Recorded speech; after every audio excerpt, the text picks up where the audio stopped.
La franja de miseria y abandono que se despliega a través de cientos de metros paralela a las vías del tren entre la 4 de marzo y Juntas de Lumaya, alrededor de otras 150 familias luchan por tener un trozo de patrimonio en Culiacán, una ciudad que se ha convertido con el paso de los años en una especie de ciudad refugio para las personas que llegan desplazadas de distintas partes de Sinaloa. En esta zona hay familias enteras de Badiraguato, de Mazatlán, de Sinaloa de Leyva, de Cozalá y de otros puntos de la geografía serrana que a veces es imposible abarcar. Todos tienen el común denominador que son desplazados por la violencia del crimen organizado, por la falta de trabajo, por la incertidumbre de que vivir allá, la vida, se podría escapar en cualquier momento. No, oigan, no sabía que había una ley de lo que dice. Suelta a don Cristiano, un hombre de 70 años que fue desplazado de la zona serrana de Mazatlán, cuando se le pregunta si sabe que el Congreso del Estado aprobó la ley para prevenir, atender y reparar integralmente el desplazamiento forzado interno en Sinaloa. El gobernador Quirino Ordaz Coppel decretó dicha ley en el periódico oficial el 21 de agosto pasado, es decir, hace apenas casi 2 meses,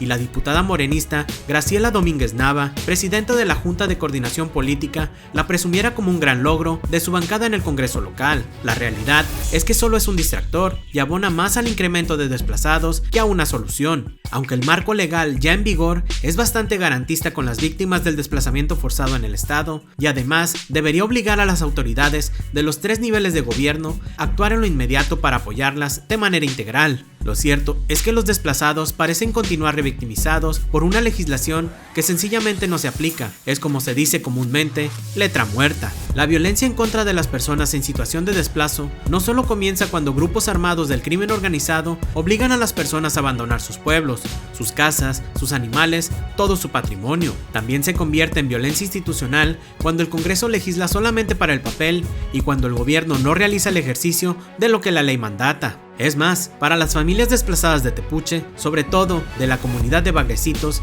debería entrar en vigor el delito tipificado en el título 5, artículo 175 bis, el cual se adicionó para que la Fiscalía General del Estado pueda castigar penalmente a los responsables del desplazamiento. Pero al igual que el resto de los desplazados del Estado, se trata de familias invisibles para la oficialidad. Nosotros no existimos, somos invisibles, suelta una ama de casa que hace años tuvo que abandonar su casa en la Sierra Badiraguatense. Desde los primeros artículos de la ley de desplazamiento forzada en vigor, se establece que el gobierno de Sinaloa y los ayuntamientos deben garantizar la prevención, protección, ayuda y asistencia de las personas que sufren este delito, que ahora se tendría que castigar con hasta 12 años de prisión a quien lo promueva. También los entes públicos y de seguridad deberían intervenir para proteger y recuperar el patrimonio de las personas desplazadas, implementar soluciones duraderas, priorizar la ayuda a mujeres embarazadas, niños, sobre todo los no acompañados, entre otras situaciones que la ley debería obligar. Sobre todo, el artículo 13 de la ley establece que el gobierno del estado, con la concurrencia de los ayuntamientos,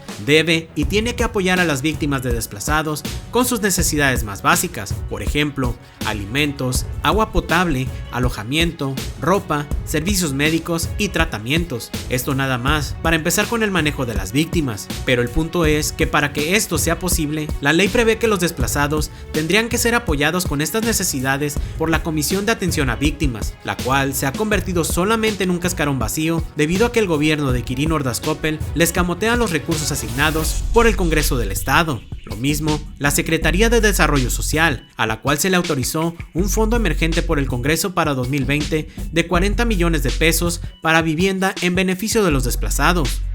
Menos sabía de eso de los 40 millones de pesos. Ojalá llegara una ayudadita aquí con nosotros, dice don Cristiano cuando se le informa de este dinero presupuestado para construcción de vivienda. Una solicitud de acceso a la información presentada ante la Secretaría de Desarrollo Social arroja por lo pronto que este fondo monetario no ha sido ejercido durante 2020, a pesar de que el titular de la CEDESO, Ricardo Madrid Pérez, ha posteado en su cuenta de Twitter que trabajan en la dispersión del recurso. En Mazatlán, el sábado 10 de octubre, decenas de familias desplazadas salieron a protestar cansadas de mentiras de que ya pronto tendrán la gestión de la vivienda. Uno creerá que es gente que no es víctima, pero por muchos años eran las víctimas invisibles de las guerras del narco, las que nadie cuenta, porque el Estado mexicano simplemente le ha negado el derecho a ser reconocidas como víctimas del delito, y ahora el Congreso junto con gobierno las revictimizan al negarle lo que ya en papel, por derecho, les corresponde.